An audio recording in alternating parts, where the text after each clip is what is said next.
Hello, my name is Christian Thomas, and you are watching the Christian Thomas channel.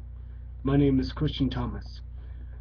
Today, I'm going to be talking to you about tough choices and how they affect you.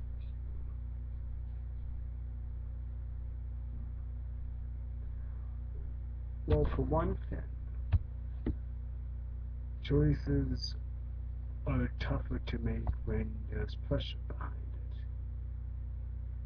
it. In school, at home, pretty much anywhere that you could possibly see or get. It's been a while since I uploaded to YouTube, so I thought I would try again because I wanted to try again. I decided that I was going to try again anyway, just so that that I could do these things.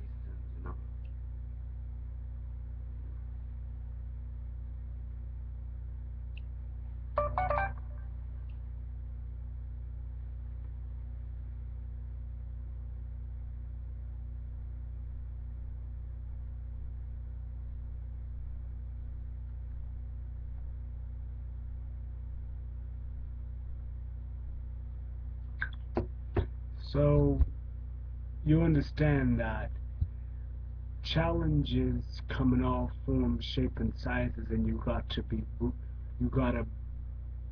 do what you gotta do. Most people think that when you reach a certain point in life that you're free, but really you're not free at all, because you see, tough choices includes, you gotta know what tough choices are. First of all, really tough choices are point A to point B. You can't make a jump to a wrong choice if you don't make a good choice. You have to jump from good to bad, from bad to good. It's always been that way. But God gives us free choice of will, and so if we decide to disobey, we have that choice. And if you obey, you still have that choice, but you have to still live with you still have to live with the consequences of that choice, whatever it may be. And it's hard. It's hard to live with the choices that you make. A lot of people, they have a family member that they didn't forgive, and then when they don't forgive that person, if they die, then it's gonna haunt them for the rest of their lives because they didn't apologize to that person and they wish that they had. A lot of people, you know, they're unemployed because they lost their, they got laid off. They got, you know, so many things can happen to somebody that they make a wrong choice. We all make mistakes. That's just human. That's just humanity.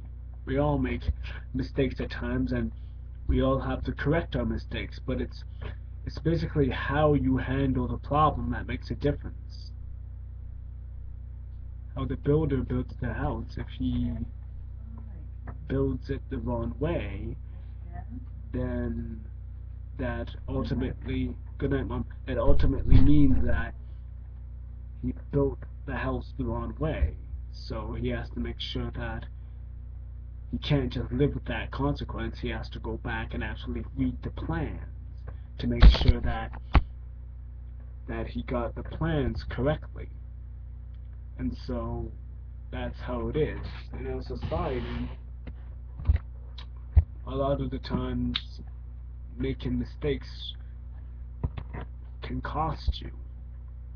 making a costly error uh, can affect you, and you gotta balance it. You gotta balance it out, the good and the bad. You gotta fight for the good. We all have some type of dark in our in humanity, and we all have a little bit of uh, humanity, moral standard. We all have a moral standard. We all, you know, have a little bit of, we all, have sinful nature. And so that really plays into, what happened in the Garden of Eden when the Bible says that um, Adam, he was thrown out of the garden with his wife, and that God's spirit disconnected from him.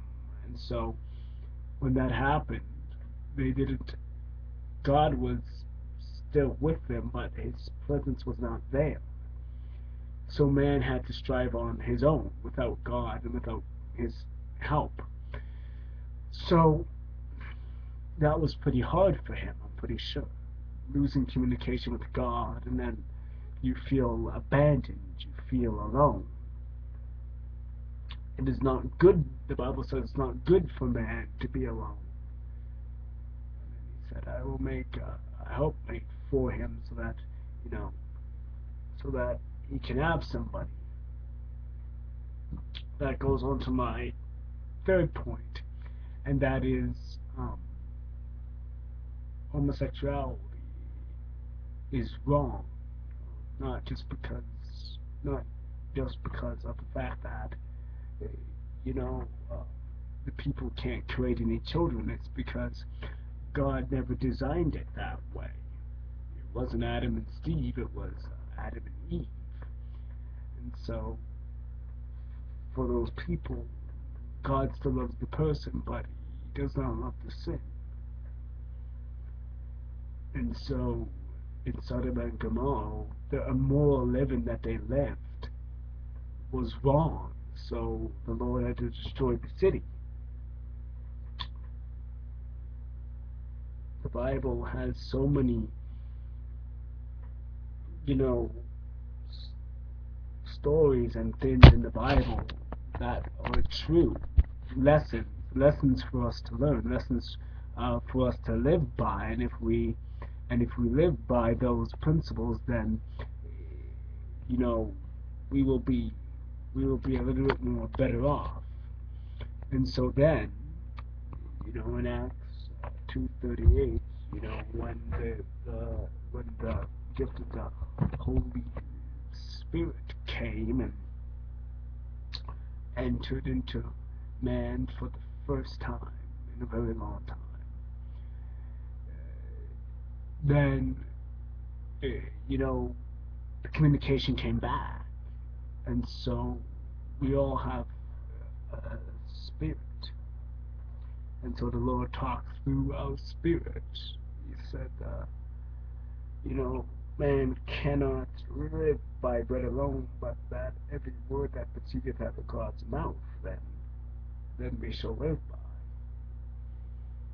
by. Man struggled for so many years, you know, trying to survive, trying to make something of themselves, but the Bible lets me know that no man can survive without the soul being replenished, without the soul being watered. You know, um, David said it best, that the Lord is my shepherd, I shall not want. He maketh me to lie down in green pastures. He restoreth my soul. You know, we read Psalms 23 so often, but yet we ignore it. We say it as a benediction. We say it as something. We say it as like a Mac jingle to a McDonald's commercial. But the thing about it is, if we read it carefully, it says that the Lord is his shepherd, and that he leads him towards green pastures, that restore his soul. He makes it so that you don't have to wander alone. And so, man, even God said it, it wasn't good for man to be by himself. Anytime you're by yourself and you're alone, you make bad choices. Or good choices, depending. But if you're alone, it's going to be more harder for you because people want to feel secure. People want to make sure, that they're protected, that they feel safe. I'm going to read that passage for you in the Bible now. It's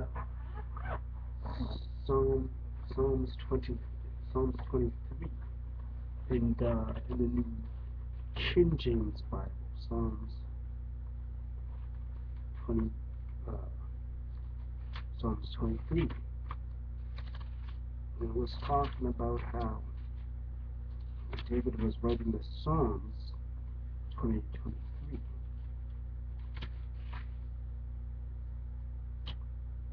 Here it is. The Lord is my shepherd, I shall not want. He maketh me to lie down in green pastures. He leadeth me beside still waters. He restoreth my soul. He leadeth me in the path of righteousness for his name's sake. Yea, though I walk through the valley of the shadow of death, I will fear no evil. So, even though we have temptations, even though we have problems, we have to tough it through. We have to make sure that the Lord is with us. The Lord promises this, that even through our storms, anything that we're going through, the Lord will be with us. We don't have to fear because the Lord is always with us. And it says, in the 6th verse, he says, surely goodness and mercy shall follow me all the days of my life, and I will dwell in the Lord's house forever. That means the Lord will protect him. So many years, man has tried to survive on their own. They don't feel. They don't feel. They feel alone. They feel that they have nobody. It's not good for man to be by himself. It's not good for man to be alone. That's when self-doubt can come in. That's when all these other things can come in. But that's where you have to make a choice. You can either struggle alone for the same fact as if you were surviving on your own. Cold, lonely world with nobody in it. Would be a terrible fate for sure. But if you walk with the Lord, then, of course, it's challenging when, you have your temptations and you have your trials, but through all that storm, through all that problem, it will seem like nothing at all when you're with Jesus because you can lean on him at any time.